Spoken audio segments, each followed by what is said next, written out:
一个工人随手拔掉几块砖，恰好被一个送外卖的女孩目睹，他立刻跑过去撞倒了一个正在打电话的男士，砖块正好砸在他头上，幸亏他戴了头盔，没什么大碍。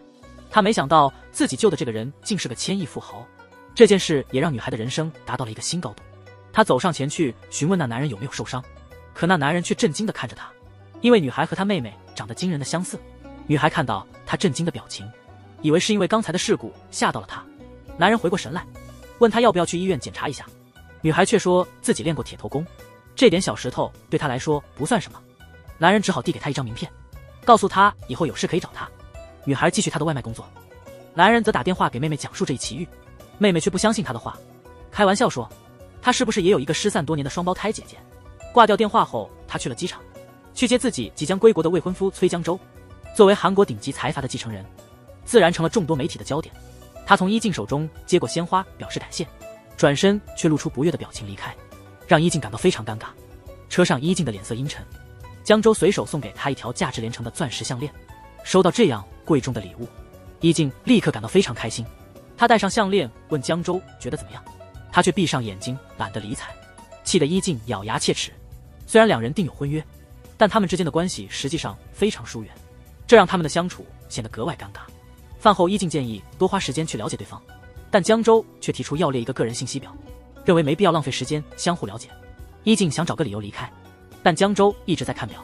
这时候一群人从旁边经过，江州立刻上前打招呼，原来这位是他即将洽谈的重要客户，但这位贵妇已决定把品牌放在其他商场。在他转身离开时，被伊静的钻石项链吸引了。江州心想机会来了，他立刻上前解释，说这项链能带来好运，因为他帮他求婚成功了。而这条项链是贵妇已故丈夫设计的第一件作品，也是他们订婚时的定情礼物。这时伊静才明白自己被利用了。江州的手段让这位贵妇决定签约，签完约后他就抛下伊静离开了。伊静质问他是否只把他当作工具，江州坦白说在富人圈里就是这样互相利用，并说伊静也只有这点用处，说完就走了。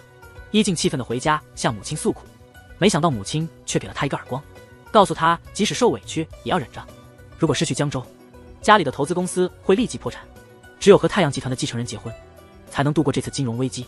很快就到了两人的订婚日，但伊静留下一张纸条就消失了。这时江州的父母来问伊静去哪了，母亲吓得不知如何是好。随后崔妈找到他，告诉他外面已经传出要解除婚约的消息，他只有2天时间找到伊静，否则投资的项目资金将被撤回。伊静的妈妈怒火中烧，派人到处寻找。这时哥哥想起了之前救过他的外卖女孩，别无选择，只好让他替妹妹完成订婚。与此同时，多林也遇到麻烦了，他唯一的依靠奶奶突然晕倒送医，急需一大笔医疗费。正当束手无策之际，哥哥找到了多林，两人立刻达成协议，哥哥答应帮忙支付奶奶的医疗费。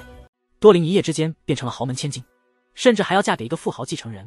那天大亨亲自来接多林回豪宅，看到那座巨大如球场的花园，他惊呆了。而伊金妈妈看到多林也大吃一惊，世上竟然有人和他女儿长得这么像。但罗琳一离开，就忍不住吐槽他身上的乡土味。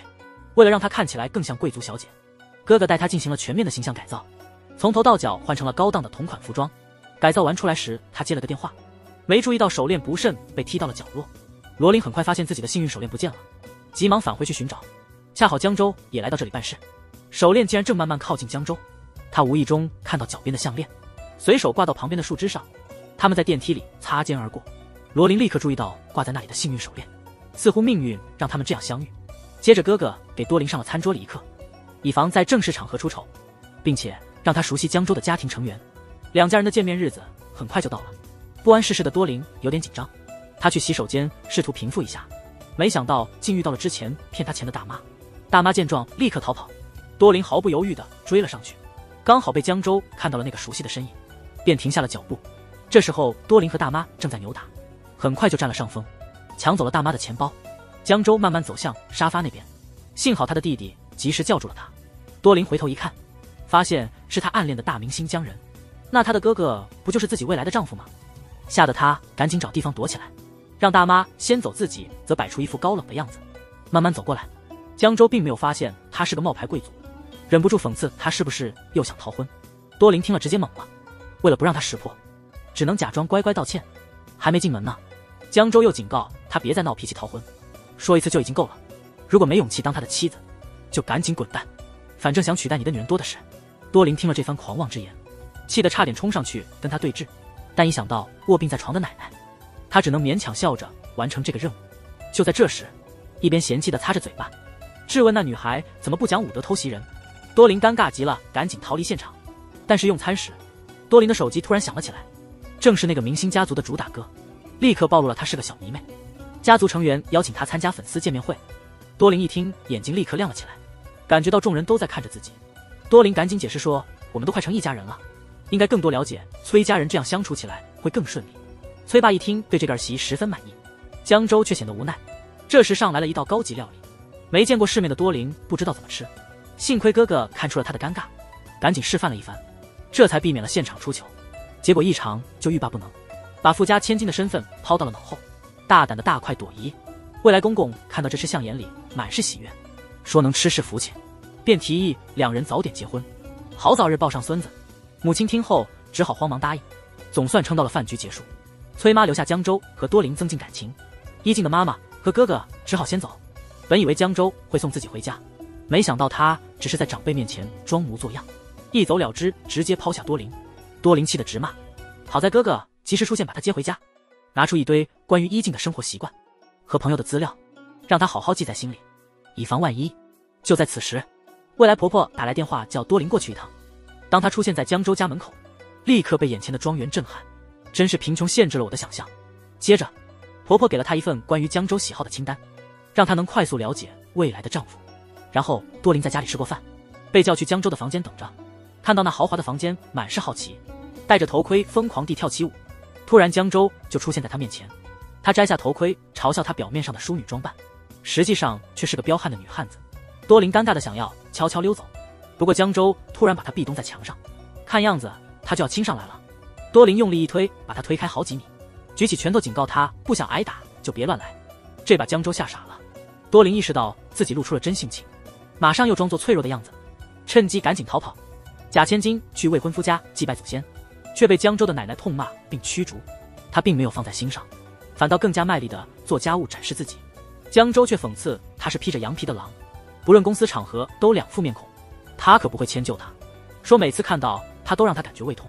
这番话让江州哑口无言，然后她进厨房帮忙亲自教她如何处理鱼，一点都不像富家小姐。佣人们纷纷夸赞这位少奶奶。江州在外头偷听到后，不自觉地露出了微笑。晚些时候，多琳被带去见奶奶，痴呆的奶奶却让多琳背着她玩。管家试图出面帮忙，却被奶奶一脚踢开。善良的多琳不想让大家难堪，便主动背起奶奶哄她开心。就在她轻轻晃动的时候，奶奶突然尿了裤子。这一幕正好被江州看到，但多琳完全不介意，她继续背着奶奶去房间换衣服，这让江州对她的好感增加了几分。晚上的祭拜活动结束后，多琳继续帮忙整理东西，拿起爷爷的灵位牌的时候，灯光突然开始闪烁。多琳赶紧点了根火柴用来照明，却被突然出现的江中吓了一大跳。灯光亮起来的时候，两人已经相拥倒在地上。这一幕恰好被江州的青梅竹马陆美看见了。陆美生气的转身就跑，江州以为这一切都是故意给陆美看的，多琳却说她才是真正的受害者。江州满脸嫌弃的离开了。原来陆美和依金是好朋友，他还暗恋江州多年。他问江州是否真的要和依静结婚，江州说这是家里安排的，他根本不信什么爱情，和谁结婚对他都无所谓。陆美趁机表白了自己的爱意，却遭到了江州无情的拒绝，他决定离开。陆美再也控制不住自己，冲上前去抱住他，问为什么不能选自己。江州只能无奈的扭头。这时看到远处的多琳正在围观，江州立马推开陆美。多琳一看被发现，心虚的逃开了。江州心烦意乱的去找多琳，找到他时，多琳正在救一只小猫。原来小猫的妈妈已经死了。多琳心疼极了，决定给猫妈妈安个好，让江州来挖个坑。但江州毕竟是太阳集团的继承人，哪里干过这种活？在多琳鄙视的目光下，他还是拿起铁锹开始挖，但他挖得非常不顺利。多琳看他那笨拙的样子，简直哭笑不得，最后只好自己拿起铁锹来挖，一边挖一边吐槽江州的动作。江州听了直摇头，没想到千金小姐会说出这种粗话，真是难以置信。猫咪安葬好后，江州第一次送多琳回家，正打算解释和陆美之间的关系，多琳却被小猫的尿吸引了注意。江州气得快要爆炸，从来没人敢这样无视他。为了赢得电视机奖品，富家千金居然参加吃货比赛，用勺子吃不尽兴，多琳不顾形象的用手抓蛋糕吃，最终如愿拿到了冠军，却在人群中发现了未来的婆婆。多琳吓得把蛋糕往脸上蹭，大家还以为这是庆祝的特殊方式。未来婆婆正要过来查看，幸好江州及时出现带走了母亲，避免了身份曝光，但觉得这女人有点眼熟，于是在商场出口等着她，把多琳吓得尖叫起来。江州怒斥她是不是疯了，作为财阀继承人的未婚妻，居然去参加这种比赛。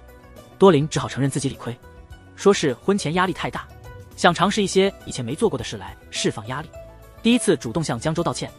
但江州显然不想理他，和陆美先一步上了车。江州向陆美询问，女人是不是都有婚前恐惧，一会儿参加蛋糕比赛，一会儿又想养流浪猫。陆美觉得这很奇怪，她记得一景不吃甜的，而且对动物毛发过敏。陆美直觉告诉她这里面有问题，于是去找珍珠打听真相，问她是否认识那位总裁的未婚妻。珍珠坚决否认，声称自己认错人了，但陆美的怀疑丝毫未减。多琳回到家后，遭到妈妈的痛斥，因为她参加的吃蛋糕比赛，视频火爆上了热搜，这让她以后都难以抬头做人。妈妈冲进她的房间，要她把俗气的衣服和小猫都扔了，她绝不允许任何人破坏女儿的形象。罗琳抱着小猫，眼泪汪汪，只有哥哥在劝慰妈妈，妈妈却怪她找不到妹妹，婚事该如何是好，说如果依静是你亲妹妹，你早就找到她了，但依贤不是亲生的。第二天，多琳将猫咪寄养给了闺蜜，看到弟弟心情不好，哥哥带她去看江州的演唱会。聪明的江州找到了陆美，质问她为何上传比赛视频，陆美却说是为了找回自己的地位。江州第一次对她感到厌恶，直接将她开除。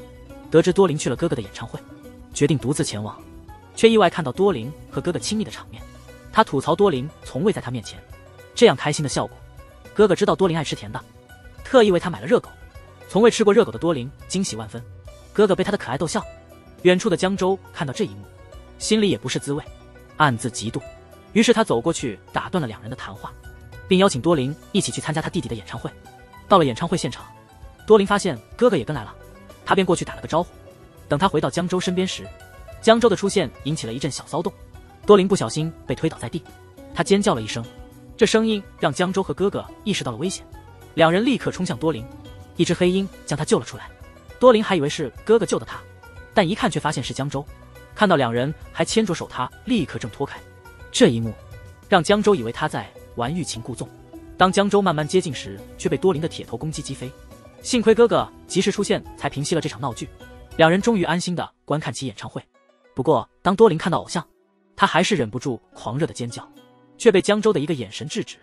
演唱会结束后，江州向粉丝们介绍了他的哥哥和嫂子，粉丝们纷纷起哄让他们亲吻。江州为了保面子，只好假装深情地吻了下去。看着江州的虚伪表演，多琳觉得连奥斯卡奖都该颁给他。回到家，江州想着多琳的铁头功，又看了看镜子里自己帅气的脸庞，难道多琳的头脑有问题？第二天，多琳被婆婆叫去了，她知道这是为了吃蛋糕，还有那个上了热搜的视频，所以她卖力地讨好婆婆，用成都的美食哄住了婆婆。而公公对这个儿媳非常满意，看了多琳吃蛋糕的视频，不仅没责怪她，反而夸她能吃是福气。多琳注意到一旁的围棋棋盘，他们开始玩蛋棋游戏，没多久两人的脸都变成了彩绘猫脸。公公用声东击西的伎俩，公然在游戏中作弊，他们的争吵声引起了婆婆的注意。婆婆责怪多琳把公公的脸涂成那样是什么意思，但公公表示自己愿意接受输赢，并说家里很久没这么热闹了。久违的欢乐气氛，他还建议大家一起来张合影。游戏结束后，公公还忍不住傻笑，婆婆不理解他为何这么开心。公公觉得多琳性格开朗又热情，但婆婆却有话似乎难以启齿，好像藏着什么秘密。晚饭后，多琳跟保姆闲聊，她从保姆那里了解到，江州小时候非常活泼，但在她8岁那年，被最信任的家教诱拐，从此留下了深刻的心理阴影。逃回家后，她病了很久，从此变得不愿与人亲近。她从不提及自己是如何逃脱的。多琳听了不禁为江州感到难过。与此同时，陆美看到江州和多琳接吻的视频后，气得当场晕倒。江州的哥哥找到他，责问他为什么这么无情，因为让陆美加班到凌晨，导致他现在晕倒了。多琳知道后特意熬粥给陆美，但陆美却不领情，直接扔了，多被尴尬的离开。随后从珍珠娜那里得知，原来是陆美上传了那个大赛视频，目的是破坏依静和江州的婚事。多被担心这婚事可能要黄了，奶奶的医疗费要怎么办呢？于是下定决心，一定要保住依静在崔家的媳妇位置。本以为自己能逆袭成凤凰，没想到这全是富家母女的阴谋。原来崔氏家族100年前就有一个可怕的诅咒，崔家长子的第1任新娘在新婚之夜都会神秘死去。自从伊静成了江州的未婚妻，他每晚都梦到一个女人来找他，说要在新婚夜夺走他的生命。伊静的妈妈找到崔家巫师花重金得知了这个秘密，这对贪婪狡猾的母女为了得到崔家的财富，又害怕诅咒落到自己头上，于是自导自演，让多林成为替死鬼，连他们的同父异母哥哥也被瞒在鼓里。这天，一贤来到继母的办公室拿文件，偶然发现抽屉里的消费小票，上面列出的各种生活用品，让他感到有些不解。而另一边的多林还在努力装扮成千金小姐，应陆美邀请去参加闺蜜聚会。她认真记住每个人的名字，刚坐下就被陆美故意为难，她要多林把江州叫出来，请大家吃饭。果然，打过去的电话被冷漠拒绝，这让陆美心里暗自窃喜。他们正讨论去哪吃饭时，江州却突然出现，并邀请大家一起去吃晚饭。多林高兴坏了。吃饭时，江州表现出完美男友的风采，撒了一地狗粮。陆美一边喝茶一边醋意大发地说，她还在等待心爱的男人回心转意，差点把多林恶心倒吐出来，一不小心手机就掉到地上了。弯腰捡手机时看到桌底下的恶心场面，多林绝不是好欺负的，决定要给他点颜色瞧瞧。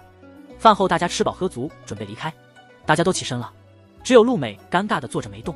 原来她发现自己的鞋子不见了。这时多林把鞋子扔给她，说完便不屑一顾地转身离开，气得陆美没脸见人。多林回家后还在掩饰自己的真实身份，饭局上的食物连牙缝都塞不满，于是他和哥哥一起去超市购物，却不小心被人发现了哥哥无意中看到了一个熟悉的身影。没多想，等他们出来时，有个店员说多林忘了拿东西。多林说店员认错人了，店员坚持说那人长得和他一模一样。哥哥猜到那人可能是伊静，急忙跑出去找。多林也看到对面有个相似的人，他立刻冲了过去，幸亏哥哥及时救了他。那时伊静已经不见了。听到这消息后，他妈妈让他别乱走。第二天，多林从闺蜜那里得到消息，得知未婚夫和陆美在酒店过夜，他看到两人一起走出来。多林开车跟踪他们，想看看他们到底能搞出什么名堂。但是在等红绿灯时，多林那辆车鲜艳的颜色暴露了他的身份。江州一眼就认出了他，故意带他去山上的别墅。江州在屋里烤火喝茶，多林认为陆美会来，于是在窗外埋伏，准备抓个正着。可是一直到晚上也不见陆美的踪影。这时候屋内的灯突然亮了，多林偷偷从窗户往里窥视，但屋里却一个人都没有。江州突然出现，把多林吓了一跳，将他叫进屋里，向他解释说自己和陆美无关，就算有关系也不会让外人轻易发现。多林一听这话就不高兴了，气呼呼的准备离开，却被江州一把拉到床上按住。多林吓得挣扎不停，在极度惊慌中狠狠咬了江州一口，江州痛得弹了起来。多海大声斥责江州太无礼，江州反驳说大家都一样，明明不喜欢他，还为了崔家的儿媳妇身份纠缠他。多林气得说不出话来。回家路上突然出现一个白衣女子，吓得多林又折回别墅，借口说自己还没吃晚饭，吃完后让江州洗碗。江州心不甘情不愿，不小心将汤洒在多林衣服上，只得去卫生间脱衣服洗。起身时不慎踩到肥皂摔倒，江州听到惨叫声，立刻破门而入，看到多林动弹不得，急忙打了急救电话，然后拿衣服帮他换上。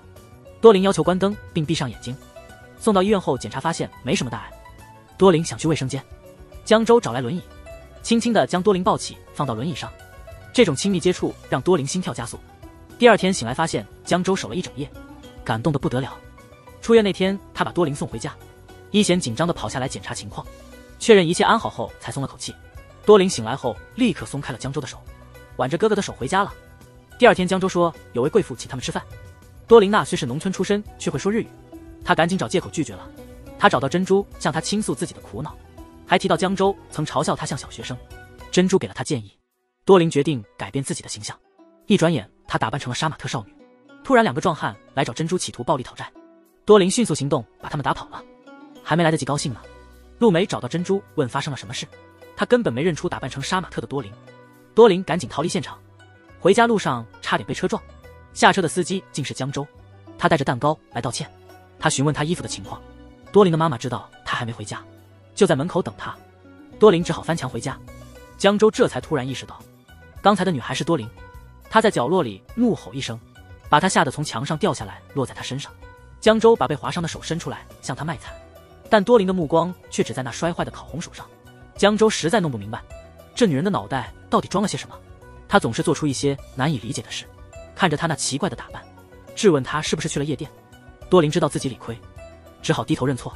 他解释说只是和朋友一起 cosplay 玩玩而已。他妩媚地问他觉不觉得自己性感。他突然展现出的温柔让江州感到害羞。他吐槽他的服装搭配很怪异。这时多琳注意到了旁边的蛋糕，原来他曾经提过自己喜欢甜食，江州一直记在心里。他一看到蛋糕就开心极了，他拿起蛋糕便狼吞虎咽起来。为了表示感谢，他拿起刚从地上捡起的烤红薯给江州，江州却明显不太喜欢，但是出于对多琳的尊重，他勉强尝了一小口。这时多琳突然发现自己手受伤了，江州一看到就心疼地紧紧握住他的手呵护，这让江州感到有些不安。他赶快换个话题，提醒多琳擦掉嘴角的蛋糕渣。看着多琳舔手指的样子很可爱，江州忍不住吻了他。没想到这一幕被远处的一贤看到了，一贤感到失落，黯然离开。多琳突然推开江州，怒斥他不守规矩。江州却傲娇地说能被他宠爱是你的荣幸。多琳不屑地回应说别自恋了。多琳正准备离开，却发现他冻得瑟瑟发抖。江州于是脱下自己的大衣给他披上，送他回家后满意的离开。回家后让保姆准备了辣白菜和红薯，尝试后决定把这个菜推荐给父亲。父亲知道是多琳推荐的后，点头表示理解。原来女人只是把戒指还给原主，却被误会并录下视频，被指控偷窃。江州立刻上门质问多琳。多琳看到手机上的视频后愣住了，他原本想解释一下，但江州正气头上，根本不肯听，还提出可能要取消婚约。说完就转身离开了。旁边的一贤开始安慰多琳，无论发生什么自己都支持他。一静的妈妈却大发雷霆，担心这事传出去后女儿怎么办，更何况事情已经闹到要退婚的地步。但他转头对一静却显得很淡定，坚称崔家不会解除婚约，毕竟他们有自己的目的，就是为了打破家族的诅咒。果然如此，第二天一大早崔妈就找到他，并没有责怪多琳，反而催促他们尽快定下婚期，要他们赶快结婚。一静的妈妈也高兴地同意了，两人对视一笑，心里有鬼。崔妈找到陆美，告诉她婚事照旧进行，紧握陆美的手说这都是为了她好，但陆美表示自己无法就此放手。江州的妈说虽然现在很痛苦，但只要耐心等待就好。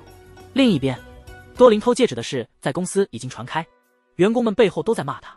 珍珠听不下去了，感到非常愧疚，于是她找到江州揭露了真相，为多琳洗清了冤屈。这时多琳和一贤正在超市逛，超市的阿姨夸他们看起来很恩爱。多琳挽着一贤的手，笑着介绍这是他哥哥。一贤心里却在想些什么。后来多琳一直渴望地看着电影海报，于是他提议看场电影再回家。多琳一听高兴地挑选起电影来，但江州的一个电话突然打断了他们的约会。殷贤让多琳先去影院等他，自己去买票。江州却独自一人默默去看了恐怖片，整个过程多琳都没发一声，直到灯光亮起，旁边出现江州，吓得他尖叫连连，连周围的人都被吓傻了。江州质问他难道自己比鬼还吓人。之后两人在咖啡馆见面，江州犹豫半天才说了声对不起，但多琳更关心珍珠将如何处理，这让江州忍不住吃起了醋，感觉多琳和自己生活在不同世界。送他回家之后，却看到一静的妈妈一个人喝闷酒，他无奈地说崔家已经定了婚期，但现在还找不到一静，感觉自己进退两难。他在多琳面前故作可怜，天真的多琳还在安慰他，说会帮他实现心愿。一静的妈妈心想这小傻瓜真是好骗。这时多琳正在孤儿院和婆婆做慈善，陆美为了核实多琳的身份，特地安排了一场小型音乐会，让多琳在音乐会上演奏。多琳只好说最近没顾上练琴，不知道该弹什么好。没想到陆美已经准备好了琴谱，还说江州也会来听她弹琴，根本不给她拒绝的机会。多琳急忙给一贤打电话求救。音乐会很快就开始了，江州和婆婆也期待地坐在台下，而赶来的哥哥正想按下警报器，想要搅局音乐会。多琳急得直跺脚，但就是听不到报警器的声音。最后在孩子们的欢呼声中硬着头皮走上台，坐在钢琴前却犹豫不决。陆美得意地看着他，等着看笑话。家人看到这情形，急忙提醒多琳。多琳深吸了一口气，眼神突然变得坚定，随即一曲优美的琴声流淌而出。陆美露出难以置信的表情，心想这个农村来的姑娘怎么可能会弹钢琴？原来是一静的妈妈早已安排好一切，先解决眼前的紧急问题。如果多琳的真实身份曝光，那一静就无望嫁入豪门了。听到琴声的哥哥满脸困惑，立即赶过去查个究竟。这时收到了多琳发来的短信，按照指引找到了他所在的角落。音乐会也圆满结束。没人料到台上的多琳已经换回了真正的千金小姐身份。回到家后，一静抱怨妈妈找人代替自己，哥哥对她的失踪感到疑惑，母亲赶紧打断话题，带着一静上楼休息。而多林庆幸伊静能够及时出现，随后找到伊静，把这段时间发生的事记录下来，在归还手机时交给他。江州打电话邀请伊静到家里做客，多林不知为何感到失落。伊静的妈妈又额外给了多林一笔钱，为了将来还能利用他，提议帮多林在市区开一家餐厅。多林对这个提议很感兴趣，但表示需要和奶奶商量一下。整理行李时，我无意中发现了江州的大衣，那些和江州在一起的时光历历在目，心里不禁泛起了一丝依依不舍。第二天一大早，我向伊贤挥手告别，望着空荡荡的房间，不由得想起与多林的那些日子，他给我的关怀与照顾。我情不自禁地跑了出去，却恰好错过了刚上车的多林。多林原本打算把大衣留在前台，突然江州出现了，多林吓得躲到柱子后面，不小心露出了装小猫的箱子。江州一眼就认出了那只曾救过的小猫，他找到多林问他为什么要躲着，他只好说自己没化妆不想见人。江州拿起大衣提醒他今晚早点回家。多林目送江州离开，本应庆幸这段替身生活结束，但多林的心却感到空虚。晚上一回到崔家的厨房，阿姨让他帮忙做事，身为千金小姐的她不懂这些，曾是农村女孩的她处理活鱼很熟练，但现在回到千金小姐的身份，她却淋湿了。阿姨惊讶地说她以前做得很好，伊静只好谎称手上受了伤，这才侥幸逃过一劫。闲逛时，她在合照中看到一个熟悉的面孔，是她梦中经常出现的那个女人。她以前问过崔爸，但他说亲戚太多不记得是谁了。晚饭时，崔爸看伊静吃得这么斯文，还以为她身体不舒服，叮嘱江州好好照顾她。饭后崔爸找伊静谈心，说要报仇雪恨。伊静一头雾水，她反应过来后才明白是什么事，新手的她脸上全被涂得花花绿绿，忍不住埋怨土妞这里都做了些什么。回家后向妈妈抱怨被土妞害惨了，江州的态度也不再冷漠无情，感觉她变了很多。回到乡下的兜林开心的和奶奶拥抱，晚上和奶奶聊聊大城市的见闻，还吐槽那个霸道总裁有多可恶。但想到江州多林整夜难以入眠，第二天一大早就去海边发呆，看着手上那串幸运手链，还记得有人说这手链能带来爱情，可自己等了这么久还是单身，忍不住骂自己是个傻瓜。一气之下把手链扔进了大海，准备回家，突然有个女人出现叫住了多林，她是多林曾救过的那位亲生女子，原来手链也是她送的。多林对此一头雾水，原来她是崔家的守护神，一直在江州身边守护着他。家神说戴上手链可以实现愿望，多林心动了，决定再信他一次。刚戴上手链，伊贤开着车突然出现，家神提醒他无论将来会发生什么都要自己承担。多林深思地看着手链，转头就兴奋地跑了过去。奶奶也准备了丰盛的饭菜招待伊贤。饭后询问多林是否打算去市里开店，但他因为奶奶还在犹豫，这里不仅是奶奶的根基，也是父母长眠的地方。多林13岁那年，父母出海捕鱼不幸去世，伊贤听后紧握多林的手安慰他。8岁的男孩竟被最信任的家教拐走，正当他放弃抗争奄奄一息的时候，家族的守护神突然出现将他救走，从那以后始终守护在他身边。自此江州再也没对任何人真心付出，直到今天早上，未婚妻的意外让他意识到自己已经爱上他。这还是头一次看到江州那么慌张，难道他真的喜欢上那个女孩了？与此同时，崔爸查清了前妻的死因，竟然和江州外婆的司机有关。同时，崔爸发现妻子半夜悄悄出门，一看到红鞋就明白了事情的原委。他追问妻子选择伊静做儿媳的真正原因，是不是为了解除某个诅咒，还说如果有心伊静，绝对不会轻易原谅。他们没想到，他们的谈话被外面的江州听到了。他追问母亲究竟怎么回事，才知道崔家长子的第一任新娘都会在新婚之夜遭遇不幸。这个消息让江州难以接受，他失魂落魄地走到供奉别院，没想到自己的真心差点害死伊静。正当他准备离开时，背后突然亮起一道白光，守护神出现了。他不相信一直守护自己的女鬼会是一个诅咒，守护神却告诉他，解决这个问题的关键在他手中。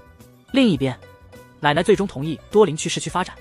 第二天，伊贤带多林去了一家废弃的餐厅，多林兴奋地在店里四处看，伊贤看着他开心，自己也很高兴。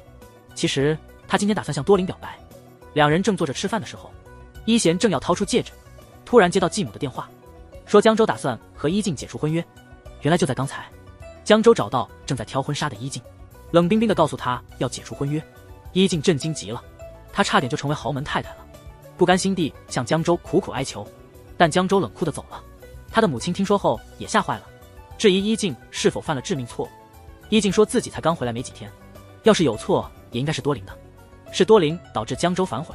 听到这，母亲突然笑了，他正愁没理由让多林回来帮忙，现在正好让他来整理这烂摊子，让多林去查明反悔婚约的原因。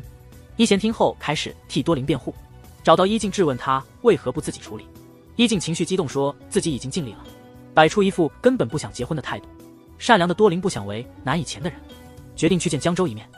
江州则向父母坦白了解除婚约的事，崔妈却说婚姻不能儿戏，不能随便解除婚约。江州知道母亲在打什么算盘，故意气他说不如和陆美结婚。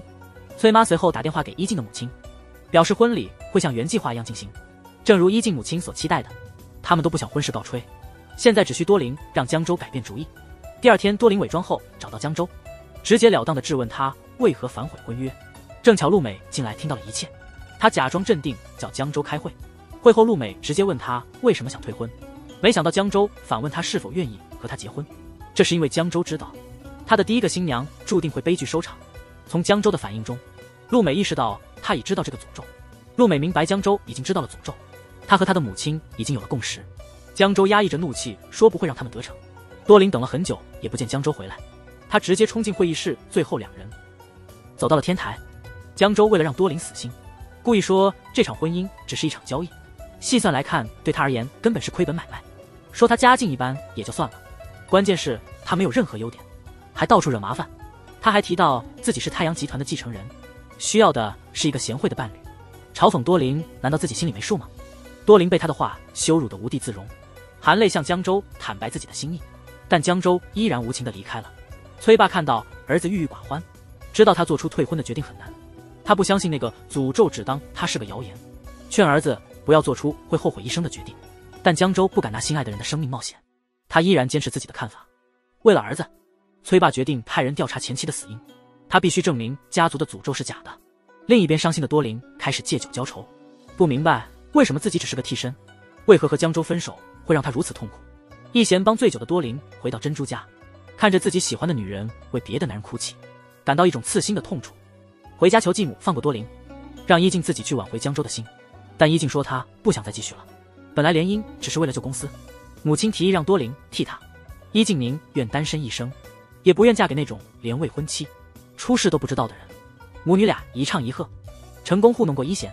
为了救破产的公司，伊贤只好同意多林继续假扮富家女。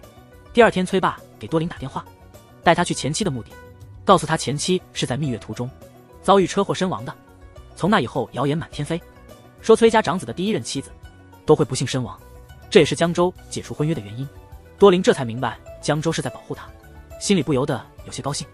第二天，江州全家去探望刚回国的外籍保姆。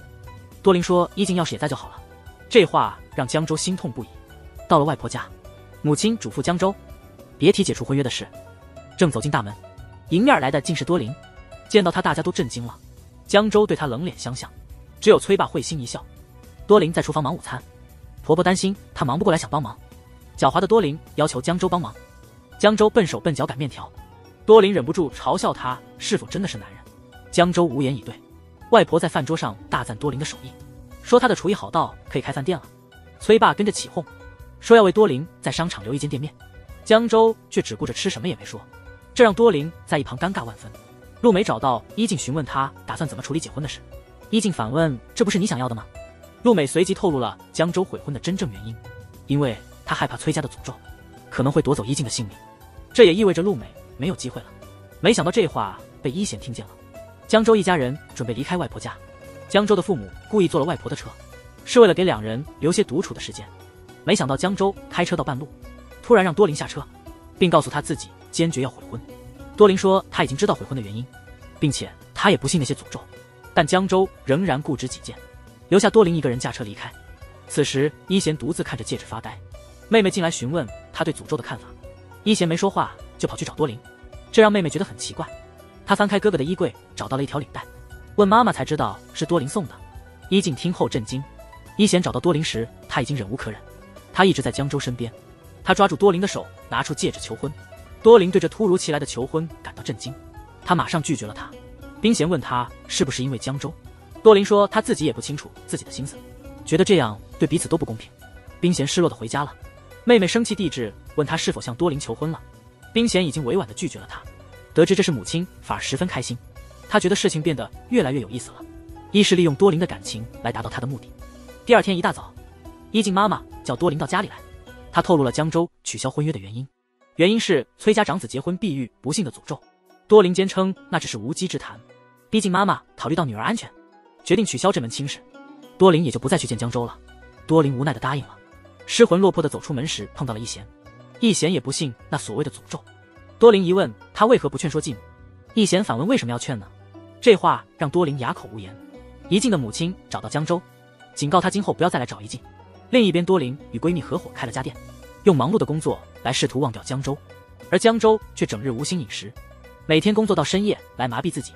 农村的土妞突然晕倒了，心机女趁机通知了财阀的公子。多林见到了日思夜想的爱人，他以为自己在做梦。江州见多林无恙，便起身要走。多林又一次向他表达了自己的心意，江州也不再掩饰自己的感情。他告诉多林，她是第一个让他动心的女孩，但能看到家族守护神的江州清楚，那个诅咒不是谣言。为了所爱之人的安全，江州狠心地拒绝了多林的爱意。多林哭得撕心裂肺，江州听到哭声，他的心也和多林一样痛苦。多林回想起与江州的美好回忆，他决定不顾一切为爱疯狂一次，迅速扯下手上的针管冲了出去。这时候离开的江州却遇到了意外，他冷冷地告诫江州以后不要再见面，两人就这样擦肩而过。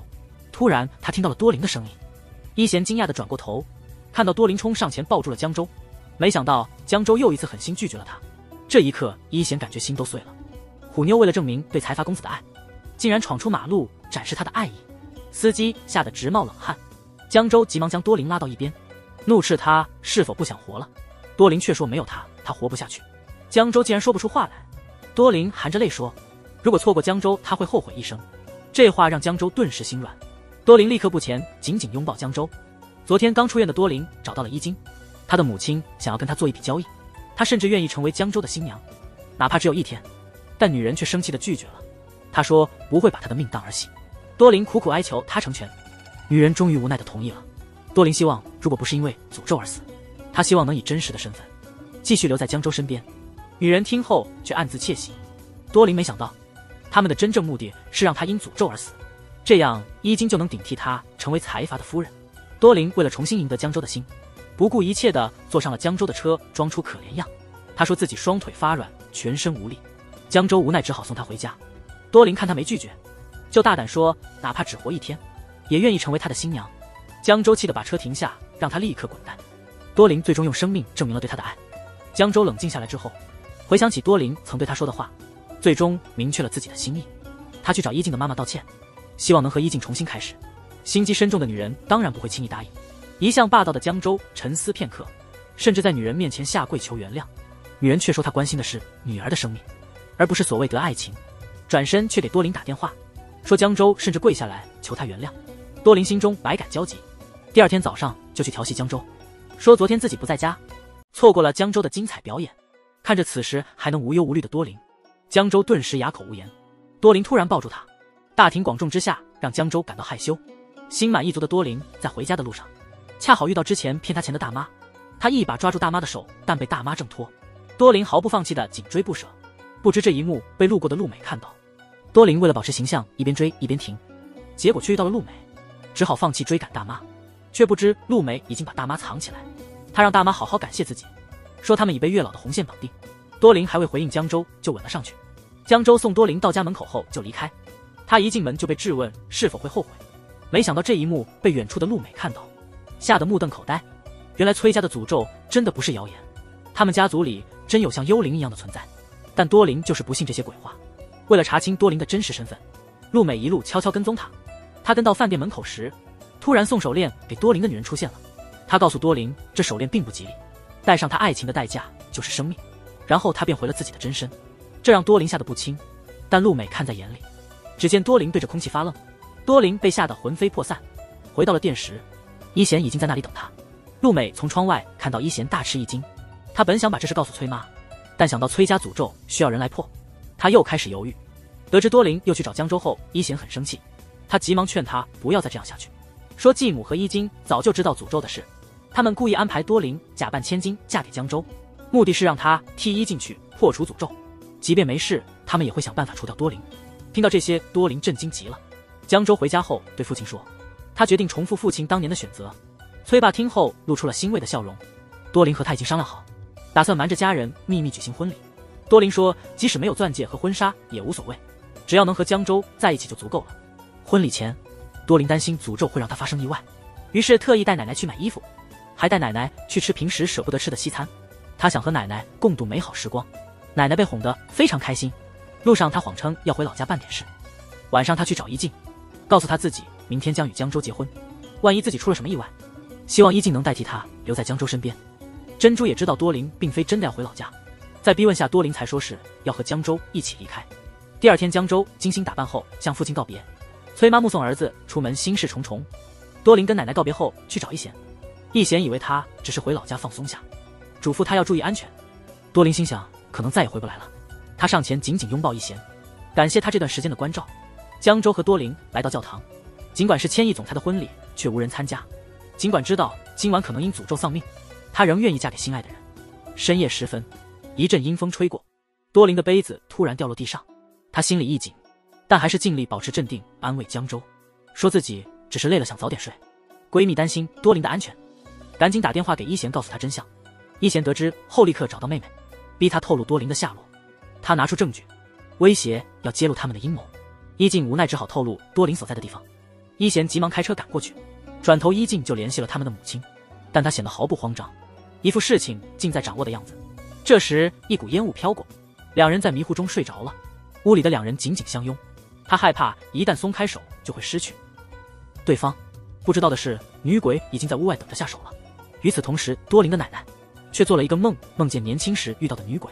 原来奶奶竟是当年传说中被女鬼害死的新娘。第二天一大早，江州被噩梦吓醒，梦到多林被女鬼控制跳下悬崖。他急忙冲出去找多林，果然看到多林正走向悬崖，显得神志不清。多林突然睁大眼睛，看着面前的深渊，意识到自己的生命即将结束，无助地流下了眼泪。就在这时，女鬼慢慢向他靠近，出乎意料的他却说多林不会死。原来这个诅咒只是对他们真爱的一次考验。女鬼告诉他，虽然他们通过了测试，但真正的危险还在多林身边。最后女鬼伸出手祝福他们，随后便消失不见了。多林转过身，看到江州正在苦苦寻找他，两人紧紧拥抱在一起。此时一静的妈妈醒来，恰好看到一贤连夜赶来。他到了他们的别墅，却发现里面空无一人。他走到后山，发现了多林和江州，正要走上前去时，却被母亲的秘书击昏。当江州下山时，见到了一静的妈妈，便走上前主动道歉。一静的妈妈表示要带多林回去。在临走前，多林想向江州透露自己的真实身份，却被一个电话打断。电话是江州的外婆打来的，他晕倒住院了。外婆还让他带上未婚妻一起来看他，但那位女士说出于对长辈的尊重，要多林先回家换衣服，让江州先去医院。一贤醒来时，恰好看到继母的车驶离。当那女人到达医院门口，却突然改口说多林的使命已完结，告诉他可以从这场戏中消失了。多林试图反抗，但那女人以她的奶奶和闺蜜的生命相威胁，他只得顺从。这一幕被一贤看到了，他悄无声息地跟了上去。那女人大步走进医院，一静已在里面等候。母女俩露出了得意的笑容。江州在见到新婚妻子时，却不知她已被调包，还带她去看病危的外婆。外婆故意让孙子离开，向一静透露一个秘密。原来崔爸和第一任新娘结婚时，并未发生任何事故。新娘在日记中写道，诅咒不过是一次试炼。这段话记录在日记本里。外婆得知后大为震惊，她撕掉了关于诅咒的那一页，以为新娘一旦去世，女儿便能取而代之。她知道女儿从小就爱着江州，父亲为了让女儿得到幸福，竟然故意制造了一场车祸。现在将那页日记交给一静，让她安心地留在江州身边。与此同时，一贤一路跟踪，来到一个废弃的仓库，发现了多林。正要逃跑时，却被绑匪发现。他们与绑匪展开了一场激战。一贤拖住绑匪，让多林先跑，结果绑匪不守规矩，两人对一。一贤用身体挡下了朝多林飞来的棍棒。与此同时，傻傻的江州还在和一静母女举杯畅饮。可怜的一仙已被折磨得失去了战斗力，最后一棍终于让他彻底昏迷过去。多林痛心疾呼。就在此时，一群黑衣人突然出现，把绑匪吓跑了。另一边，女人接到医院的紧急通知，匆匆找了个借口就离开了。到了医院，却没有关心儿子的伤势，反而责怪手下没能高效完成任务。就在这时，崔妈气势汹汹地走了过来。女人立刻感觉到事情不妙，崔妈当面拨打一静的电话，这让女人心里极度不安。随后，崔妈掏出一沓照片，透露自己已经知道了多林假扮千金的事，并揭示了他们的真实目的。女人虽然计划失败，但并未退缩，他拿出一段录音让崔妈听，录音里是外婆和伊静的对话。崔妈听后震惊无比，没想到母亲为了她竟做出这种事。女人趁机威胁，要么继续成为亲家，否则就把事情闹大。这对崔家来说是致命的打击，还给了崔妈明天的最后期限。伊贤经过紧急抢救，但仍然处于危险期。多琳听后彻底崩溃，不停地自责。第二天，女人得知崔妈同意了她的条件，变本加厉地继续威胁崔妈，要求把自己公司的股份返还，连太阳集团的股份也要转给伊静。崔曼为了家族荣誉，只得勉强同意。之后，他找到多琳，警告他不再出现在他儿子身边，作为补偿会确保他和奶奶的安全。多琳难以理解，为什么他只是袖手旁观，崔妈却嘲笑他说他只是个土妞，还想和江州在一起呢。劝他如果真为江州好，就应该离他远点。看着昏迷不醒的伊贤躺在病床上，他心里充满了愧疚。本来想和江州道别，却看到他们恩爱的样子，心里感到特别苦涩。摘下结婚戒指向江州告别，没想到戒指被后面的路人捡到了。之后他故意问伊静为什么不戴婚戒，吓得他赶紧解释说戒指放在家里了。江州心里开始有些疑惑。那晚他带伊静去他最喜欢的路边摊，但伊静嫌弃地说闻到味就想吐。江州这才感觉到事情不对劲。接着他们去了以前常去的公园，江州故意用反话套他的话，把以前戴的假发说成是帽子。伊静果然不知情，中了圈套。虽然心里差不多有了答案，江州还是进行了最后的验证。看着伊静的反应，江州发现眼前的女人竟然不是自己的妻子，那女人却抢先责怪他变心，还反问江州他是谁。江州被问得哑口无言，只能回家向母亲求助。母亲却非常淡定，表示就算江州发现多琳的真面目，知道了所有事情，也只会更讨厌他。另一边，陆美在店里找到多琳，她说自己早就识破了他的身份，如果不是他向崔妈报信，那天多琳就危险了。陆美问他为什么明明可以为江州死，现在却突然选择放手。多琳发现他的爱会伤害到身边的人，他意识到有些爱可以不必拥有，并且请求陆美不告诉江州真相，他不希望别人也像他一样受苦。陆美开始对多琳产生了同情。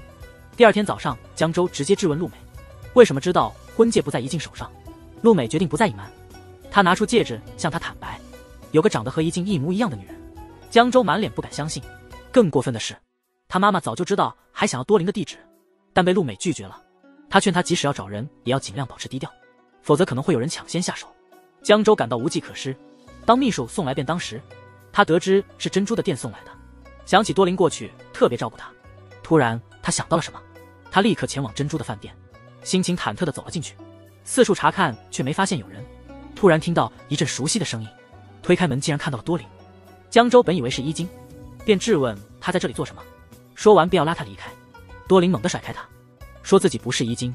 江州震惊地看着他，怒斥他为什么要做这种事。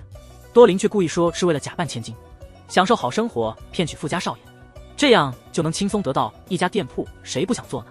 江州被他的话气得肺都要炸了，质问他你的良心不会痛吗？多年的沉默让江州愤然离开。回家后，他质问母亲为什么不早点告诉他和伊晶的母亲究竟做了什么交易，还要为他们掩护。母亲坚称伊静一家都是狠心的人，他劝他要考虑家族利益，别轻率行事，剩下的事让他去处理。第二天，他让秘书查了多琳的资料，越了解就越生气。江州决定去找多琳麻烦。多琳那边也很难过，他正收拾打翻的碗筷，心不在焉，突然听见江州的冷嘲热讽。多琳心里感到非常委屈，但又不能让江州看出来，他只好说自己要开门做生意。江州却傲慢地让他直接关门大吉，然后扔了一沓钱在地上，嘲笑道多琳不就是为了钱出卖自己吗？这些钱够你今天的营业额了。听到这些羞辱的话，多琳感到又心酸又难过。江州说他不会轻易放过他，他却不知自己做出了将来会后悔一生的决定。总裁认为土妞假装千金是为了钱，他决定要报复他们。他故意带着陆美出席家庭聚会，伊静看到后马上脸色就沉了下来。他故意讨好崔妈，表现得像个乖巧的儿媳，没想到江州却在挑拨离间，让伊静更努力地讨好崔妈。毕竟崔妈从小就看好陆美做媳妇。陆美听后尴尬地起身离开，看到目的达到，江州也跟着离开。还蒙在鼓里的伊静去问崔妈怎么回事，陆美质问江州是不是疯了，江州反问他是否愿意和他结婚，因为每次看到伊静就让他想起多琳，他快要被逼疯了。陆美却坚决拒绝了他，因为他比不上多琳，他愿意为他赴汤蹈火。看到江州悲痛欲绝的付出，多琳始终无法忘记江州。江州听到这些，心里像被针扎一样难受，无奈之下只能借酒浇愁。第二天清晨，伊静发现自己的替身计划败露，却依然镇定，反倒将所有责任都推到多林身上，还声称是因为哥哥爱上了他，声称是为了阻止他而不得不重伤自己。但江州并不相信他的谎言。多林显得有些心虚，江州讽刺地笑了笑，然后离开。他去了医院，看见多林在仔细照顾昏迷的一贤，心里不知为何感到一丝嫉妒。明明还放不下多林，却总是忍不住和他斗嘴，讥讽他玩弄感情的本领真高。多林终于忍无可忍爆发了，怒斥说如果真想报复，就应该活得比他还好，而不是假装可怜浪费大家的时间。江州感到委屈，气得直跺脚。那一天，多林的饭店接到了一个大型团体预定，他们提前准备了食材和布置了场地，没想到来的竟是江州。上菜后，江州又抱怨服务态度不佳，吃了几口又嫌食物难吃。多林事后质问江州是否故意来找茬，江州无奈地说只能取消订单了。这样一来，多林准备的食材全浪费了。奶奶看出江州在无理取闹，气得拿起一盆盐就往他身上撒，幸好多林及时把奶奶拉开，江州却露出得意的笑容。直到晚上，江州还在店外等待，看到有醉汉调戏多林，江州气愤地准备下车干预，没想到多林已经用反手擒拿制服了对方，痛得那醉汉直呼求饶。江州稍安心下来后自责不已，白操心的一直等多林下班。原本以为他会回家休息，没想到他竟然赶来医院照看一贤，这让江州不由得有点心疼。多林出来接水时看到江州，吓了一跳，他只好谎称是来探望病人的，看着他忙来忙去，一点休息时间都没有，生气地责问他为什么不找护工帮忙。农村的姑娘想帮救命恩人擦身，吃醋的总裁却抢过毛巾，坚持要自己来。当多林再回到病房时，江州竟然已经趴在床上睡着了。多林气得把他叫醒，赶他回家。江州临走前还不忘挑衅几句，否则今晚难以入眠。到家时恰好遇到伊静，他警告江州不要太过分，如果让母亲察觉到了，他绝不会坐视不管。江州却不屑一顾地离开。回到家里，崔妈告诉他明天有记者发布会，将正式宣布伊静成为崔家的儿媳。江州冷淡地看了母亲一眼就离开了。第二天的发布会上，许多媒体已经等待多时，但江州迟迟未出现。最终秘书报告说找不到人，陆美只得上前解围，称江州路上出了小车祸，被送进了医院，发布会只能取消。母亲愤然离开了现场。秘书悄悄地把两人偷偷结婚的照片散布给了媒体。他知道江州最终选择了对抗，那么他也无需再顾忌什么。秘密婚礼的照片迅速在网络上爆红，崔爸一知道就怒不可遏，质疑妻子他们是不是感情有问题。妻子心虚，赶紧解释说没有那回事。江州找到多林，二话没说就拉着他走了，直接驱车到家门前，告诉多林要带他去见自己的父亲，要把所有的真相都揭露出来。他相信父亲肯定会支持，站在他们这边。但多林考虑的不仅仅是自己，看到江州犹豫，以为是因为心机，气急败坏地拉他进屋。多林奋力挣扎，愤怒地责备他不要只考虑自己。就在这时，多林接到医院的电话，让他马上回去一趟。江州无奈地看着他离去的背影。多林回到医院，发现长时间昏迷的伊贤终于苏醒。多林激动地抱着他，泪流满面。江州站在门外，心里难受极了。找到江州，播放外婆坦白犯罪的录音给他听。江州终于明白母亲为何要保护伊静，他威胁要重新召开新闻发布会，宣布他的崔家儿媳的身份，否则就会把录音公开，这可能会对崔家集团造成致命的打击。江州只得答应伊静的要求，去找母亲提议继续对父亲保密，毕竟如果父亲知道真相，可能承受不了。正当伊静为崔爸服药后，家里的帮佣好奇地追问，想了解他和江州吵架的原因。伊静不耐烦地摆出大小姐的姿态，严厉指责他不要忘了自己的身份，自己是什么地位，先想清楚再来问。伊静突然的改变让阿姨吓得浑身发抖，她对管家说伊静变成了另一个人。伊静让江州陪她去看望哥哥，但伊贤却找借口把江州支开，说妹妹一直在背后操控他，这让伊静非常愤怒，大声说自己才是他的同父异母妹妹，为什么要帮外人对付自己。伊贤无言以对。这时多林也来到了医院，恰好遇到江州，两人对视却都不知道说什么好。就在这时，伊静出现了，故意挽着江州的手在多林面前炫耀，本以为自己可以坦然面对的土妞，却忍不住流泪了。在病房外调整情绪，把之前染血的领带还给伊贤，原来是之前就他时不小心沾上的，费了好大劲才洗干净。多林希望哥哥能快点好起来，然后去公司处理事务。伊贤看到多林为自己做的一切，告诉他不需要为此感到内疚，鼓励他勇敢追求自己的梦想。而伊静却越来越过分，和江州在一起时越发亲昵，但江州毅然推开他，告诉他别妄想了。这时陆美出现，打破了尴尬的局面。江州趁机离开，陆美嘲笑伊静只能得到江州的身体，却永远无法赢得他的心。伊静却反击，让他赶快找下一份工作，很快自己就会成为太阳集团的女主人。陆美这种性格肯定受不了他的使唤，得意洋洋的样子让陆美气得要命，跑到多林的店里借酒消愁。多林劝他适量饮酒，陆美情不自禁地感叹，明明他们俩互相放不下，却还得装作若无其事。另一边继母找到了伊贤，让他出院后回公司继续工作。伊贤讽刺继母，以为公司没人能顶替他，才回来找他管理公司。女人也没否认，毕竟伊贤身上流着家族的血，他还是值得信赖的。还说等江州宣布新闻发布会，公布和伊静的婚事后，他会有很多事要忙。伊贤没想到江州竟然想放弃，忍着病痛找到江州，追问多林该怎么办。江州却说多林不过是个骗子，他还没找他算账，已经算是手下留情了。伊贤为多林感到愤怒，多林为了他不惜一切，甚至赌上自己的生命，却换来这样的回报。伊贤愤怒地抓住江州的衣领，向他宣战。罗伯达在查找安宁的线索，这时李七师傅突然跑来说他死了。伊贤的话似乎让江州醒悟，那晚他再次找到多林，真诚地问他是否愿意和他一起离开。多林心里很想答应，但不想让江州为他放弃一切，只好冷漠地回绝说不想跟着他疯。江州听了彻底死心，孤独一人离开。看着江州的背影，多林忍不住流下了伤心的泪水。他摘下曾被女鬼送的手链，承认自己没能守住承诺。罗琳离开后，女鬼突然出现了，她看着多林，似乎在思考什么。第二天一大早，多林去找伊静的母亲，把店铺转还给她，明确划定了界限，决定和奶奶一起回乡下去。同时江州也在举行新闻发布会，向所有媒体宣布他将与一生的伴侣共度余生。此时后台的母女俩露出得意的笑容。江州突然合上事先准备好的讲稿，开始讲述自己与另一半从相遇到相爱，以及他们一起克服困难决定私定终身的故事。伊静已经准备好要起身，但江州说出的却是多林的名字。所有人都震惊了，伊静尴尬的不知所措。伊静的母亲怒目而视，盯着江州，江州却漠不关心的转身离开。只有陆美对江州为爱疯狂的行为表示敬佩。崔爸得知儿媳是农村来的后，一时难以接受，气得晕了过去。珍珠丽刻将这个消息告诉了多林，多林不知道该怎么办。江州去看望晕倒的父亲，本以为会被责怪自己的鲁莽，没想到他父亲却称赞，说江州做得很对，及时发现并纠正错误，只是心疼儿子和多林的未来，他们还要面对更多困难。与此同时，女鬼又出现嘲讽伊静，说她最终还是成了别人的影子。伊静气得大发雷霆，誓言要报复。这时江州又来找多林，多林却责怪他做事不考虑后果，对他毫不留情，转而高兴地帮伊贤整理领带，出院时还送他一双皮鞋作为礼物。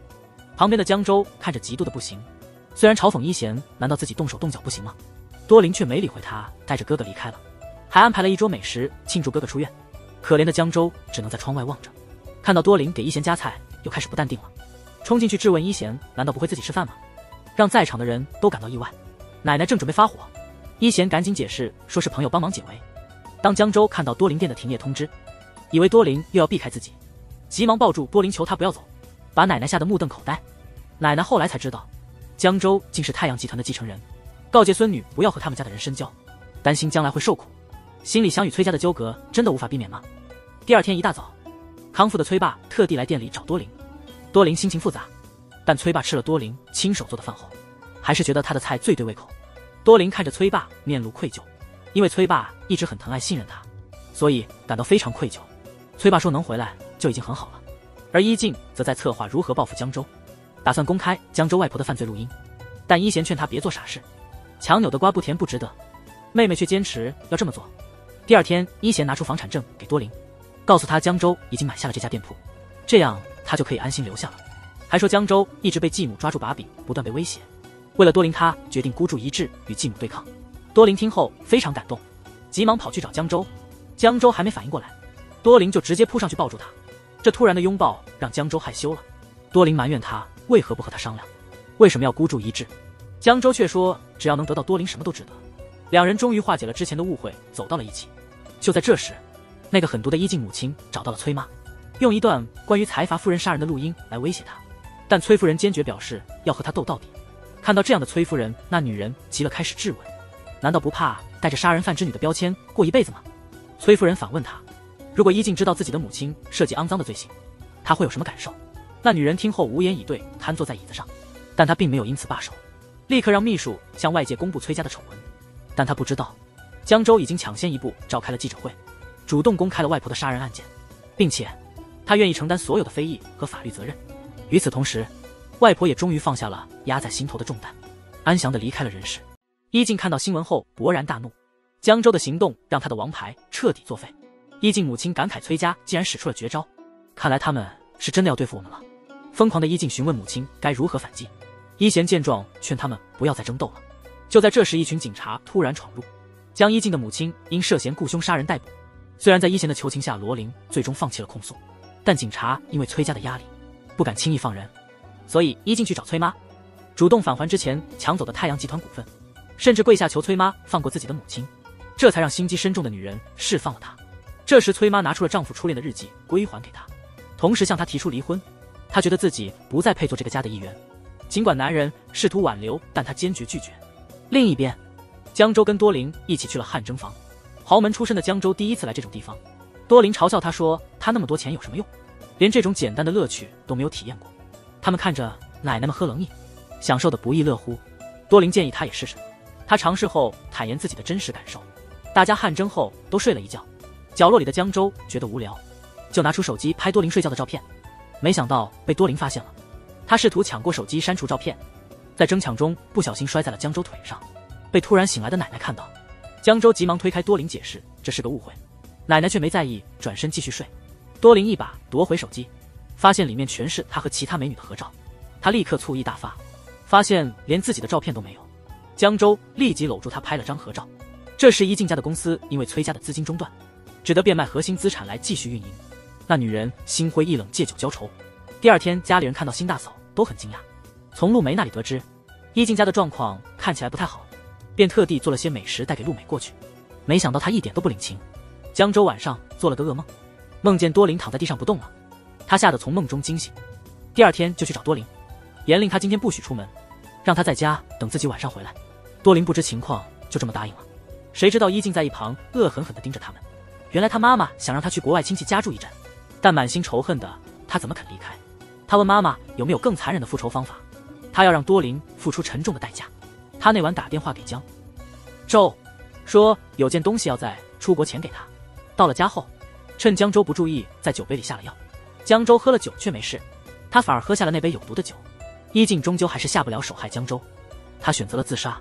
多琳那边却做了个奇怪的梦，梦见女鬼警告江州有危险。多琳吓醒，发现床边多了个手链，这才明白那不是梦。他联系江州，得知他正在路上，这让他稍稍安心。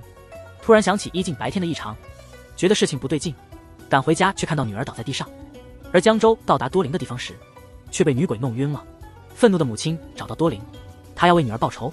多琳被疯狂的女人吓得到处逃跑，多琳差点被那女人掐死。突然间，女鬼附身在多琳身上，把那女人吓得目瞪口呆。原来100年前，女鬼就是被那个女人掐死的。前世喜儿和她妈妈都是崔家的仆人，有天崔家族长外出经商了，回来后立刻注意到家里多了个生面孔，得知这人是位医生，因为突然腹痛而留下来的。这医生又聋又哑，无家可归，崔家便善心收留了他。有一次，女仆不小心泼水到崔家族长身上，意外发现他经常头痛，于是用针灸帮他治痛。为了感激他，特意为他取名为仙儿。两人相处久了，渐生情愫。男主还送了一串手链作为定情礼物。大夫人虽然气愤，但无法生育的她也无计可施。一天晚上，仙儿趁男主睡觉，打算为父母报仇，因为男主的父母正是导致仙儿家族灭门的罪魁祸首。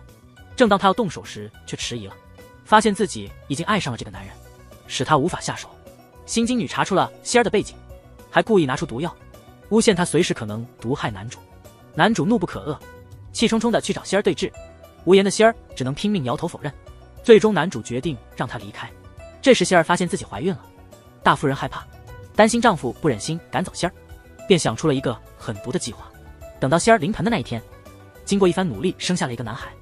大夫人故意让喜儿去烧热水，趁女儿败，她狠心掐住新生儿的脖子，企图制造出难产的假象。事情就是这样发生的，那个女人竟然活生生地掐死了虚弱的孩子。这一幕正好被刚回来的喜儿看到，那女人转过身，似乎还想掐死另一个孩子。喜儿冲上前将她的母亲推倒，然后抱起孩子逃了出去。夫人意识到形势不妙，她把孩子当作上天赐予的礼物，给了那女人一袋钱，叫她离开这里。那女人最后因为杀人的恐惧疯了，现在的他得知自己前世的所作所为，吓得惊慌失措，逃了出去。希儿也离开了多林的身体。江州一下子清醒过来，立马下了车，找到了昏迷的多林。被救回来的伊静却得了失语症，把自己完全封闭起来。他就像一个失去灵魂的行尸走肉。等到一贤下楼的时候，精神失常的继母居然在早上大吃大喝，还叫他一起来吃晚餐。看到牛排却一口也不吃，那女人气急败坏，直接动手，一把抓起牛排往嘴里塞，把一贤都看呆了。与此同时，那女人让多林假扮成千金和江州在一起，并且把逼伊静自杀的事情曝光到网上，结果他们俩成了网民的众矢之的。江州提出以资金支持作为进入家族公司的条件，让怡静出来做个声明，但那女人却说她女儿每天活得痛苦不堪，她要做的就是为女儿报仇。江州见她固执己见，只好先离开多林，去找母亲解释，但崔妈却无法接受多林成为自己的儿媳，因为她崔家已经成了街坊邻里闲聊的笑料。多林表示他会努力去改变这一切，但崔妈却说没这个必要，因为他已经决定离开这个家了。第二天，多林的餐馆被网友曝光了，大量记者堵在门口要采访他，人群中有些激动的大妈，甚至向多林扔了鸡蛋。这时江州匆忙赶来，驾车驱散了人群，严厉警告众人伤害他就得负法律责任。之后他让多林暂时关店避一避风头，但他不愿意逃避，不想让人觉得他心虚。这一天，多林去看望了伊静，看到无精打采的伊静，多林感到非常愧疚，只因自己的爱让周围的人都受伤了。晚上他告诉奶奶想要回乡下生活，他不想自己的幸福成为别人不幸的原因。和江州通话时，突然想到即将离别，忍不住泪流满面。江州却浑然不知，还让他唱歌哄他睡觉，没想到这竟是和多林的最后一次通话。